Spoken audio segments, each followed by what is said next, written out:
Сау саламатсыздар ма қымбаттыларым, бүгін дүйсенбінің таңында әдемі бір таңның бірі болсын. Күндеріңізге сәттілік, әрқашанда жолдарыңыз ашық болсын. Таңда жазылған өлеңімді оқып берейін.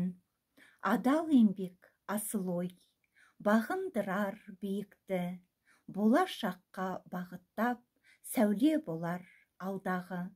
Нұрдан үлес алғандар, еліне үлес қосқандар, бағыты болып адалдық, адал еңбек қылғандар.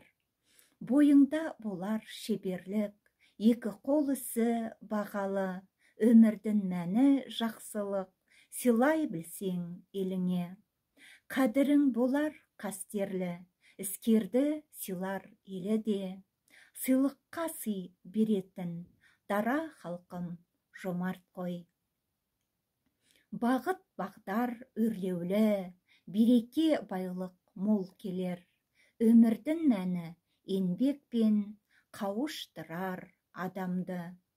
Нұрлы болар жолыңда, адал жүрсең адалас, бойға бойлап сінер ас, денсаулығың зор байлық. Сау саламатта болыңыздар.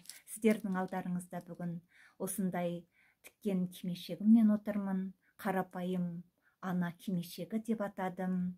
Бүгінгі еңбегім деуге болады. Сіздерге қалай көрінуде осылайнан тігілді. Негізі мен көптеген кимешектерді тігіп, тегін аналарға сыйлаймын. Және де өзім барған жерде Алланың қалауымен, Алланың таңдауымен осы тігілген кимешектерді көптеп аналарға сыйлап жатамын. О кісілерге де рахмет, көптеген рахметтерін айтып жатады, өздері де сыйлық беріп жатады. Сондықтан да сіздердің де қолдарыңыздан келсе кимешектер тігіп алударыңызға болады. Мен де негізі тігінші емеспін, бірақ та шамамның келгенін тігіп, өстіп халқыма кимешек сыйлаудамын. Негізі біздің қазақ аналары көптеген бұрынғы заманда негізі мына 70-ші жылдарға дейін кимешек киді. Себебі мен өзімнің апамды білемін. Ол кісі көптеген кимешектер тігетін, және де өзі кимешекпен жүретін.